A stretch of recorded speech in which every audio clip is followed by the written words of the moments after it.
اچھا یہ عجیب معاملہ ہے. ایک بات بہت نقطے کی عرض کرتا ہوں جو آپ بھی سن کر ہنسیں گے. 40 سال پہلے آپ نے حج کیا ہوگا, عمرہ کیا ہوگا, تو یہ شیطان ظالم کبھی یہ نہیں دکھائے گا کہ تم عمرہ کر رہے ہو اور کعبہ شریف کا منتظم پر رو رہے ہو.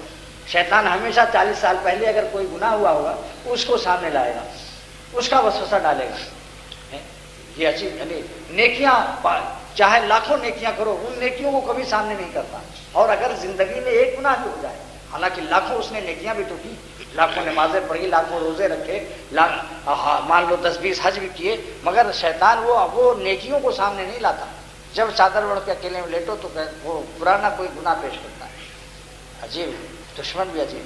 ایسے ہی بعض انسان بھی دشمن ہوتے ہیں, اس کے پاس لاکھوں نیکیاں ہوں, اس کا کہیں تذکرہ نہیں کرے گا, بلکہ کوئی اس کی تعریف کرے گا تو اس سے غصہ آئے گا, اور اگر کوئی اس کی برائی بیان کرے تو خوش ہو جاتا ہے. واہ واہ, واقعی یہ میں بھی یہی سمجھتا ہوں, آپ ٹھیک کہتے ہیں, میں نے بھی اس کو مارک کیا. Mark number 1.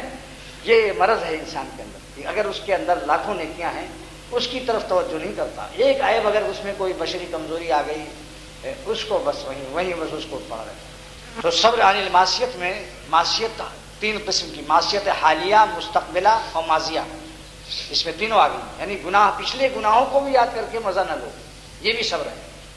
اگر شیطان خیالات لائے ادھر توجہ ہٹا لو, اللہ کی یاد میں لگ جاؤ. نعرہ مستانہ خوش میں آئے تم, تعبت جانا چنی میں بائے تم, اللہ اللہ شروع کر دو, اللہ کا نام محبت سے لینا شروع کر دو. میں نے فرانسیس کے عیسائیوں کو جو اسلام لائے تھے ان کو یہ شعر یاد کرا دیا, اور بڑا اچھا پڑھتے تھے وہ, مست ہو کر. نعرہ مستانہ خوش میں آئے, اے خدا آپ کا نام محبت سے لینے میں بڑا مزہ آتا ہے. تعبت جانا چنی میں بائے دم, قیامت تک اے اللہ مجھے اپنے نام کو لینے کی توفیق قائم رکھیے, یہ آپ سے نصیب ہے. اور موجودہ زمانے میں کسی گناہ کا تقاضا ہو رہا ہو اس سے رک جاؤ.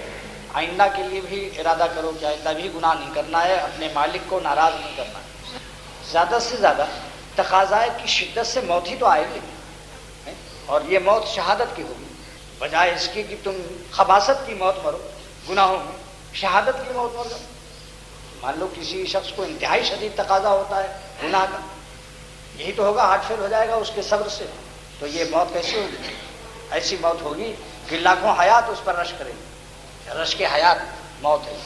لہذا اس کا بس خیال رکھے. جب انسان ارادہ پکا کر لیتا ہے تو اللہ تعالیٰ بھی اس کی مدد فرماتے ہیں, اور جب انسان خود ڈھیلا ہوتا ہے تو پھر ڈھیلا ہی ہو جاتا ہے.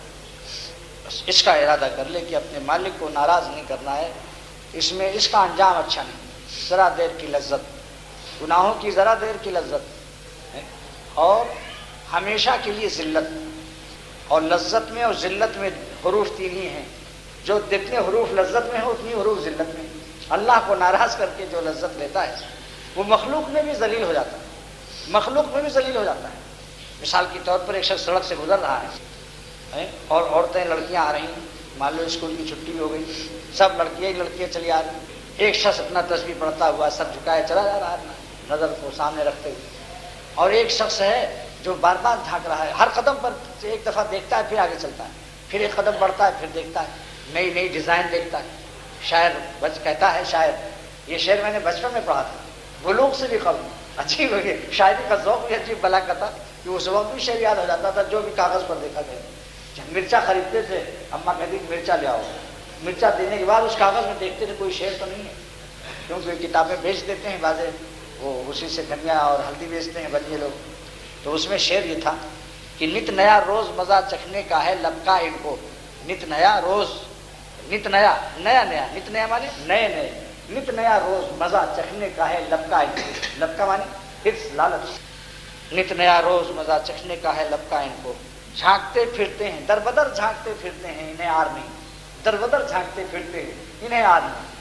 اب جو آدمی دیکھے گا کہ یہ سر جھکا اپنا آنکھوں کو بچا کر اللہ اللہ کرتا جا رہا ہے, ہر آدمی اس کی عزت کرے گا, یہاں تک کہ عورتیں بھی اس کی عزت کریں گی. دیکھو ایک اللہ والا جا رہا ہے, اس کو کہتے ہیں اللہ والا, اور ایک آدمی دیکھتا جا رہا ہے, چاہے تصویر بھی ہاتھ میں, چاہے یہاں نشان بھی لگا ہو, چاہے داڑھی بھی خوب بڑی لٹکی ہوئی ہے, اور بار بار جھانکتا ہے. تو لڑکیاں بھی آپس میں کہتی ہیں دیکھو اس بڈھے کو کیسا تاکتا جھانکتا جا رہا ہے. مجھے کانپور کا واقعہ یاد آ جاتا ہے اس موقع پر. ایک گلی تھی جو مشکل سے 10 فٹ کی 15 فٹ کی رہی ہوگی, اس میں سے راستہ گزرتا تھا, ایک آدمی گزر رہا تھا, اس کے داڑھی بھی تھی, اس نے بس وہ دو عورتیں بات کر رہی تھیں، ایک گلی کی اس طرف ایک گلی، دونوں کا دروازہ آمنا سامنا تھا، عورتیں آپس میں بات کر رہی، اس نے اس کو دیکھا جاننے والے نے اور دیکھ کر کے آگے بڑھ گیا۔ اس عورت نے اس عورت سے کہا کہ یہ بہن تجھ کو ایک ملا دیکھتا جا رہا تھا، یہ اس کا جملہ آج تک بھولتا نہیں۔ اس نے فوراً کہا ارے یہ بہن تجھ کو ایک ملا دیکھتا جا رہا، ذلت ہوئی آدمی، تقویٰ میں اللہ تعالیٰ نے عزت رکھی، بس